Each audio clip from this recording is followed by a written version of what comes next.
నీకోసం పార్ట్ 15.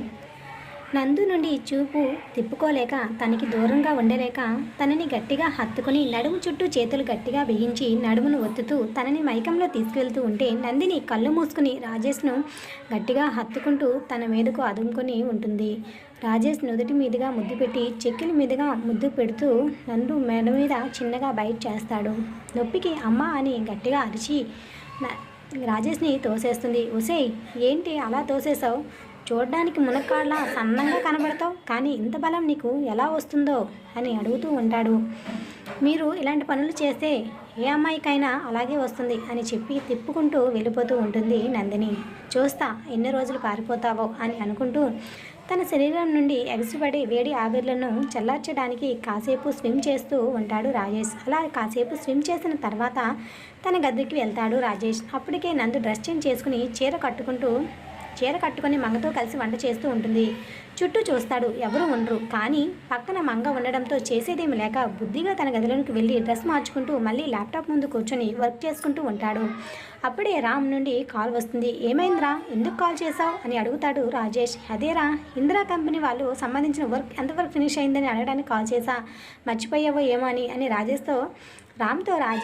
రామ్ రాజేష్తో చెప్పేసరికి almost complete అయిందిరా, రేపు నేను సెండ్ చేస్తా, ఒకసారి చెక్ చేసి వాళ్ళకే సబ్మిట్ చేయు అని చెప్తూ ఉంటాడు రాజేష్. ఓకే అని చెప్పి ఏమైందిరా అంత డల్గా ఉన్నావు అని రాజేష్ రామ్తో మాట్లాడుతూ ఉంటే ఏమీ లేదురా అని చెప్పి ఫోన్ కట్ చేయబోతూ ఉండగా నాకు తెలుసులేరా, సారిక గురించే కదా, నేను ఫోన్ చేసి అడుగుతారే, నువ్వు చేస్తే తనకు ఇబ్బంది అవుతుందేమో అని రాజేష్ అనేసరికి సరేరా అని చెప్పి ఫోన్ కట్ చేస్తాడు రామ్. అంటే నిజంగా వీడు తనని అంతలా ప్రేమిస్తున్నాడా అని అనుకుంటూ ఉంటాడు రాజేష్. అయితే అంతలోనే నందిని గదిలోనికి వస్తూ ఉంటుంది. శ్రీవారు అని పిలుపుకి రాజేష్ తల ఎత్తి నందునే చూస్తూ ఉంటాడు. నందు చూడడానికి అచ్చమైన తెలుగింటి భార్యలా చక్కగా చీర కట్టుకొని కొంగును బొడ్డులో దోపుకొని చక్కగా ముద్దుగా కనిపిస్తూ ఉంటే తనని రెప్ప కూడా వేయకుండా చూస్తూ ఉండేసరికి ఏమైంది అలా చూస్తున్నారు? నందు మాట కూడా వినిపించలేనంతగా తనని చూస్తూ ఉంటాడు రాజేష్. కనిపించినట్టు కనిపిస్తూ ఊరుస్తున్న నడుమును ఊరకంటా చూస్తూ ఉంటే ఎటు చూస్తున్నాడా అని నందు తను చూసిన వైపే చూసి తన నడుము వైపు చూస్తున్నాడని టక్కున బొడ్డులో దోపిన కొంగు తీసేసి కవర్ చేసుకుంటూ ఉంటుంది. ఒక్కసారిగా రాజేష్ తేరుకొని తన వైపు కోపంగా చూస్తూ ఉంటాడు. చూసింది చాలే, రండి అని డిన్నర్ చేద్దామని రాజేష్ తన చేయి పట్టి లాక్కుని వెళ్తూ ఉంటే రాజేష్ తన చేతిని వెనక్కి లాగేసరికి నందు రాజేష్ మీద పడుతుంది. అస్సలు వదలకుండా తన నడుము చుట్టూ చేతులు వేసి తనని మైకంలో తీసుకువెళ్ళే ప్రయత్నం చేస్తూ ఉండగా తనకేదో భయంగా అనిపించి గట్టిగా కళ్ళు మూసుకుంటూ ఉంటుంది నందు. ఏమైంది, ఎందుకలా భయపడుతున్నావు అని నందుని అడుగుతూ ఉంటే నందు మౌనంగా తలదించుకుని ఉంటుంది. రాజేష్కి ఏదో అర్థమై తనని నెమ్మదిగా తను హ్యాండిల్ చేయాలని అనుకుని చిన్నగా నుదుటి మీద ముద్దు పెట్టి అదురుతున్న ఆమె ప్రదాలను అందుకునే లోపే బాబుగారు అంటూ మంగ వచ్చి డిస్టర్బ్ చేసేసరికి ఒక్కసారిగా ఉలిక్కిపడి నందు రాజేష్ని నెట్టేస్తుంది. మైకం నుండి తేరుకున్న రాజేష్ మంగ రాంగ్ టైంలో వచ్చింది అనుకుని నీరసంగా డైనింగ్ టేబుల్ దగ్గరికి వెళ్ళి తింటూ ఒక కంట నందునే చూస్తూ ఉంటాడు.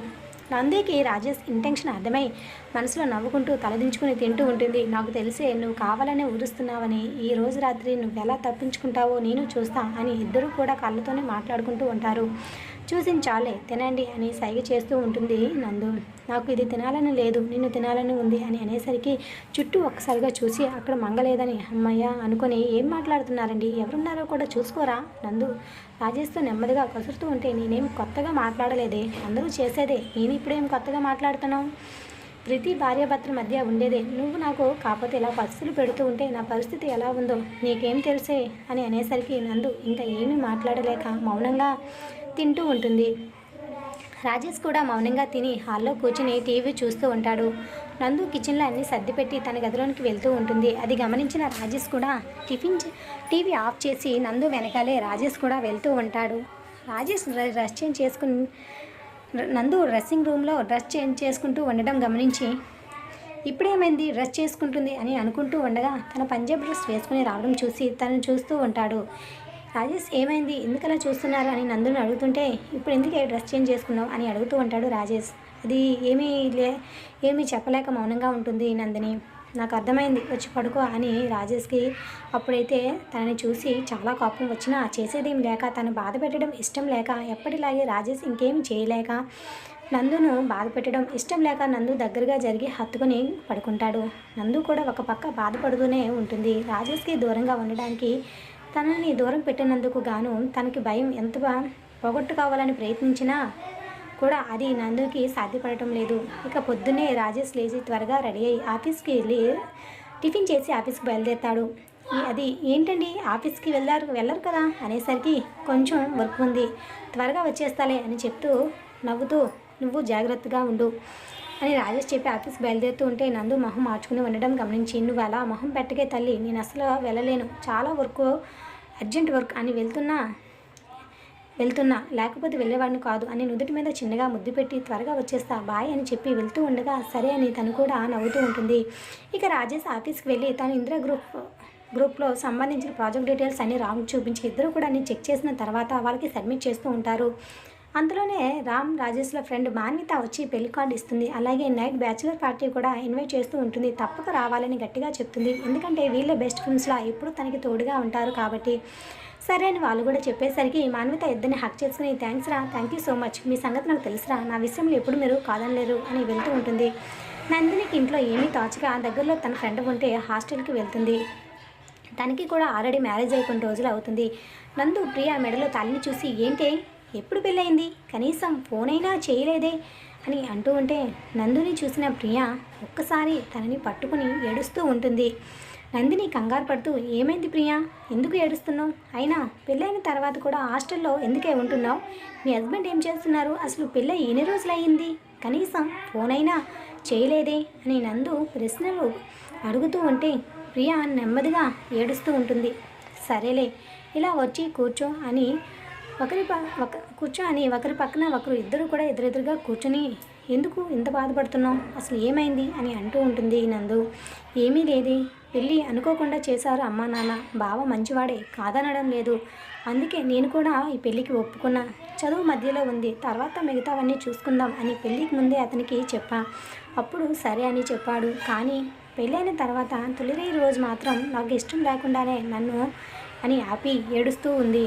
నందినికి అర్థమై ఇంకేమీ మాట్లాడకుండా మౌనంగా ఉండిపోయింది. ఆ రోజు నుండి ఇంట్లో ఉన్న ప్రతిరోజు కూడా నాకు ఇష్టం లేకుండానే నా మీద పడేవాడు, పెళ్ళికి ముందు ఎంత మంచిగా ఉండేవాడో తెలుసా నందిని, అలాంటిది పెళ్ళైన తర్వాత అలా చేసేసరికి నాకెందుకో బాధగా ఉంది. ఏదైనా తొలి అనేది ఇద్దరి మధ్య అండర్స్టాండింగ్ ఉండాలి, అలాంటిది అలా చేసేసరికి నాకేం చేయాలో అర్థం కాలేదు, అలా అని ఎవరికి నేను చెప్పుకోలేను, మరి ఇప్పుడు హాస్టల్లో ఏంటి అని అడిగేసరికి ఎగ్జామ్స్ ఉన్నాయి కదా అందుకే వచ్చాను, లేకపోతే బావ అస్సలు పంపించడు, కాకపోతే అమ్మా నాన్న మాట కాదనలేక పంపించాడు అని నందిని పట్టుకొని ఏడుస్తూ ఉంటుంది ప్రియా. ఇక అలాగే ఏడుస్తూ ఉంటే తనని చూసిన నందునికి రాజేష్ తన కళ్ళు ముందు మెదులుతూ ఉంటాడు. అంటే నేను రాజేష్ను బాధ పెడుతున్నాను, రాజేష్ కూడా నా విషయంలో ఇలాగే బాధపడుతున్నాడా, అయినా నన్ను ఎప్పుడు ఈ విషయంలో బలవంతం చేయలేదు అని అనుకుంటూ ఉంటుంది నందిని. సరే ప్రియా, మీ బావతో నేను వచ్చి మాట్లాడనా అని నందు అనేసరికి ఏం వద్దే, ఏం లేదు నందు, పర్వాలేదు, అన్ని విషయాల్లో బాగానే ఉంటున్నాడు, కానీ ఈ ఒక్క విషయంలో మాత్రం నాకు ఇష్టం లేకుండా అలా చేశాడనే బాధ తప్ప మా బావ ఏమీ చెడ్డవాడు కాదే, ఈ ఒక్క విషయంలో తప్పు చేయకపోయి ఉంటే తను బంగారం తెలుసా అని మళ్ళీ మెచ్చుకుంటూ ఉండేసరికి సరేరా కొన్ని రోజులే అంతే సర్దుకుంటుందిలే, నువ్వేమీ ఇలా బాధపడకు అని అంటూ ఉంటుంది నందిని. అలా నీకు మీ బావ అంటే ఇష్టం లేదని కాదు కదా, నువ్వు కూడా ఇష్టపడే కదా చేసుకున్నావు, కాకపోతే తను నీకు దూరంగా ఉండలేకపోతున్నాడేమో అని నందిని సర్ది చెప్తూ ఉంటుంది. ఏదేమైనా నేను యాక్సెప్ట్ చేయడం తప్పదు కదా అని ప్రియా నందు ఇంకా మాట్లాడుకుంటూ ఉంటారు. సరే ప్రియా, నీకు ఎగ్జామ్స్ అవ్వగానే చెప్పు, అలా మనం బయటికి వెళ్ళి తిరిగి వద్దాం, మళ్ళీ కలుస్తా అని అంటూ ఉంటుంది నందను. అలా కాసేపు మాట్లాడుతూ ఉంటారు. సరే రాజేష్ వస్తాడు అని చెప్పి ఇక కారులో స్టార్ట్ అవుతూ ఉంటుంది నందిని. కారులో స్టార్ట్ అయింది అన్న మాటే కానీ నందు ఆలోచనలు మొత్తం ప్రియ చెప్పిన మాట మీదే ఉంటుంది. అందుకే నందుకి ఒక్కసారి ఏమీ అర్థం కాదు. అలా కారు విండో నుండి బయటకు చూస్తూ ఉండగా తనకి ఒక మల్లెపూల కొట్టు కనిపిస్తూ ఉంటుంది. తనకేదో బుర్రలో ఆలోచన వచ్చి డ్రైవర్తో కారు ఆపమని చెప్పి ఆ మల్లెపూల దగ్గరికి వెళ్ళి అక్కడున్న పూలన్నీ కొనేసి కారులో పెట్టి ఇక ఇంటికి స్టార్ట్ అవుతుంది. ఇక రాజేష్ కూడా ఆఫీస్లో వర్క్ చేసుకుని లంచ్ టైంకి ఇంటికి వచ్చేస్తాడు. రామ్కి అయితే నేను డైరెక్ట్గా పార్టీకి వస్తానని చెప్పడంతో రామ్ కూడా ఇక ఆఫీస్లో వర్క్ చేసుకుంటూ సాయంత్రం పార్టీకి రెడీ అవుతూ ఉంటాడు. రాజేష్ వెళ్ళేసరికి నందిని ఇంట్లో ఉంటుంది. ఇద్దరు కూడా లంచ్ తినేసి రాజేష్ కాసేపు తన గదిలోనికి వెళ్ళి పడుకుంటూ ఉంటాడు. ఇక నందిని అయితే గెస్ట్ రూమ్లోకి వెళ్ళి డోర్ లాక్ చేసుకొని ఉంటుంది. 2-3 గంటలైనా నందు తన గదిలోనికి రాకపోవడంతో రాజేష్ చుట్టూ చూస్తూ ఉంటాడు. నందిని ఎక్కడా కనిపించదు. నందు నందు అని పిలుస్తూ ఉండగా రాజేష్ పిలిచిన సౌండ్ వినిపించి మళ్ళీ తన గదికి వస్తే ప్రాబ్లం అవుతుందని డోర్ దగ్గరగా లాక్ చేసి ఇక తనకు తెలియకూడదని ఇక రాజేష్ ఉన్న వైపు వెళ్తూ ఏమైందండి, ఎందుకు పిలుస్తున్నారు? చాలా కూల్గా టెన్షన్ ఏమి పడకుండా రాజేష్తో మాట్లాడుతూ ఉంటుంది. ఏమైంది, ఇప్పటివరకు ఎక్కడికి వెళ్ళావు? అయినా బయట ఏంటి అంత పని నీకుంటుంది అని అడుగుతూ ఉంటాడు రాజేష్. ఏమీ లేదండి, మంగతో మాట్లాడుతున్నా అని అంటూ ఉంటుంది. ఓ, అందరితో మాట్లాడడానికి నీకు టైం ఉంటుంది, కానీ ఇక్కడ మీ శ్రీవారు వచ్చి ఎంతసేపు అయింది, కనీసం తనని పట్టించుకుంటే కదా అని బొంగుముద్దు పెట్టినట్టు మాట్లాడుతూ ఉండేసరికి అయ్యో అనుకొని మీకోసమే కదా ఇదంతా చేస్తున్నాను అని మనసులో అనుకుంటూ చిన్నగా నవ్వుకుంటూ ఉంటుంది నందిని. ఏంటి, నా కోపం వస్తుంటే నీకు నవ్వు వస్తుందా అని రాజేష్ అనేసరికి అయ్యో అదేం లేదండి, ఏదో చిన్న పని ఉంది రాలేకపోయాను, పదండి అని తన చెయ్యి పట్టుకొని తీసుకుని గదిలోనికి వెళ్తూ ఉంటుంది. సరే నందు, మా friend Manvitha night bachelor party ఉంది, వస్తావా అని అడుగుతూ ఉండేసరికి లేదండి, నాకు బయటకు రావడం ఇష్టం లేదు, ఇప్పుడు ఇంట్లోనే ఉంటాను, మీరు త్వరగా పార్టీకి వెళ్ళి వచ్చేయండి అని చెప్తూ ఉంటుంది. నిజానికి రాజేష్తో కలిసి బయటికి ఎక్కడికైనా వెళ్ళాలని నందినికి ఉన్నా తను అనుకున్న పని జరగదని అప్పటికి వాయిదా వేస్తుంది నందు. అలాగే డ్రింక్ కూడా ఎక్కువ చేయొద్దు అని నందిని చెప్పేసరికి హా తల్లి, నాకు గుర్తుంది, నేను డ్రింక్ అసలు ఏమీ తాగను, లిమిట్లోనే ఉంటా, సరేనా అని చెప్తూ ఉంటాడు. సరే, నాకు పార్టీకి టైం అవుతుంది, నేను రెడీ అయి వస్తా అని వాష్రూమ్ వైపుగా వెళ్తూ ఉండగా సరే నేను కూడా వెళ్తానని వెళ్ళిపోతూ ఉంటే తన చెయ్యి పట్టుకొని ఆపుతాడు. ఇప్పుడే ఎందుకే బయటికి, అంత కొంపలు మునిగిపోయే పని ఏముంది అక్కడ, ఇక్కడే ఉండు అని చెప్తూ ఉంటాడు రాజేష్. సరేలే అని రాజేష్ వెళ్ళిన తర్వాత ఆ పని చేసుకుందాంలే అని నందిని అయితే అనుకుని ఇక ఏమీ మాట్లాడలేక మౌనంగా ఉండిపోతుంది. ఇక రాజేష్ అయితే స్నానం చేసి వచ్చి ఫ్రెష్ అయ్యి వచ్చి రెడీ అవుతూ ఉంటాడు. పార్టీకి రాజేష్ రెడీ అవుతూ ఉంటే నందిని బెడ్ మీద కూర్చుని రెప్ప కూడా వాల్చకుండా రాజేష్ను చూస్తూ ఉంటే అద్దంలోనే అది గమనించిన రాజేష్, ఏంటి నువ్వు అలా చూస్తున్నావు? ఏమీ లేదు, పార్టీకి ఇంత అందంగా రెడీ అవుతున్నారా అని చూస్తున్నా, నువ్వేం కంగారు పడికే బంగారం, నిన్ను తప్ప ఇంకెవ్వరిని ఆ ఉద్దేశంతో నేను చూడను, నువ్వేం టెన్షన్ పడకు, నీ మొగుడు అందగాడే, కాదనడం లేదు, అలాగని అందరికీ సైట్ కొట్టేవాడు మాత్రం కాదు అని అనేసరికి నందు ఏమీ మాట్లాడకుండా మౌనంగా ఉండిపోతుంది. సరే, నేను వచ్చే వరకు నువ్వు తినకుండా ఉండకు, నువ్వు తిని పడుకో అని చెప్తూ ఉంటాడు. సరే అన్నట్టు ఊకొడుతూ ఉంటుంది నందు. ఇక బాయ్ చెప్పి రాజేష్ అయితే వెళ్ళిపోతాడు. నందు కూడా తన పనిలో మునిగిపోతూ ఉంటుంది. నందు తను అనుకున్నట్టుగానే గది మొత్తం డెకరేట్ చేసి రాజేష్ ఇచ్చిన సారీ కట్టుకొని తల నిండా పువ్వులు పెట్టుకొని తన కోసం వెయిట్ చేస్తూ ఉంటుంది. అప్పటికే రాత్రి 10 అవుతుండగా ఇంకా రావడం లేదా ఏంటా అని తనకి ఒకసారి ఫోన్ చేస్తూ ఉంటుంది. రాజేష్ అయితే ఫోన్ లిఫ్ట్ చేయడు. నందుకైతే పట్టరానంత కోపం వచ్చి విసురుగా తను డెకరేట్ చేసిన గదిలోనికి వెళ్ళి అటు ఇటు కూర్చుని ఉంటుంది. అదంతా అలంకరించి కొంచెం పని ఎక్కువయ్యేసరికి త్వరగా నిద్రపోతుంది నందిని. రాజేష్ ఇంటికి వచ్చేసరికి తన గదిలోనికి నేరుగా వెళ్ళేసరికి గదిలో నందిని కనిపించదు. అమ్మగారు ఏరి అని రాజేష్ అడుగుతుంటే బాబుగారు ఆ గదిలో ఉన్నారు అని మంగా చూపిస్తూ ఉంటుంది. ఏమైనా తిన్నారా అని అడుగుతాడు రాజేష్. హా బాబు, తిన్నారు, మీకోసం ఇప్పటి వరకు చూసి ఇప్పుడే లోపలికి వెళ్ళి పడుకున్నారు అని అంటూ ఉంటుంది మంగ. సరే, నువ్వు వెళ్ళి పడుకో, నేను చూసుకుంటాలే అని రాజేష్ చెప్పి ఇక నందిని ఉన్న గది వైపుగా వెళ్తూ ఉంటాడు. ఒకసారి డోర్ ఓపెన్ చేయగానే తను చూసింది నమ్మలేనట్టుగా అక్కడే నిలబడి ఉండిపోతాడు రాజేష్. ఆ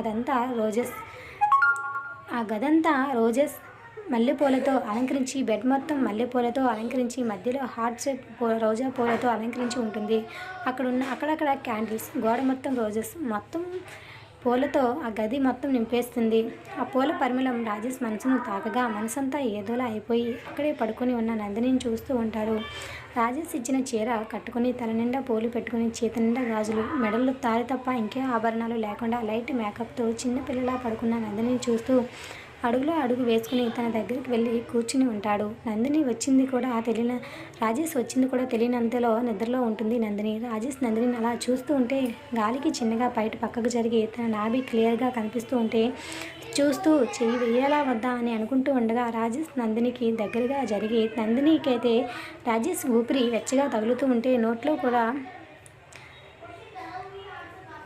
నిద్దట్లో కూడా ఏదో నందినికి అలజడిగా అనిపించి కళ్ళు తెరిచి చూసేసరికి ఎదురుగా రాజేష్ కనిపించేసరికి నందిని నెమ్మదిగా వచ్చేసారా అన్నట్టు చూస్తూ ఉంటుంది.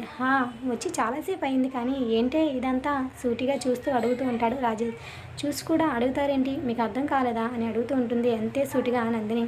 అర్థమైంది, కానీ ఇంత సడన్గా చేంజ్ వచ్చేసరికి కొంచెం షాకింగ్లో ఉన్నా, అందుకే నేను లేపలేదు అని చెప్తూ ఉంటాడు రాజేష్. అవునా, సరే, మీరు ఎన్ని రోజులు ఇంకా బాధపడడం నాకు ఇష్టం లేదు, అందుకే నేనే ముందు స్టెప్ తీసుకుందామని అనుకుని ఇదంతా చేశా.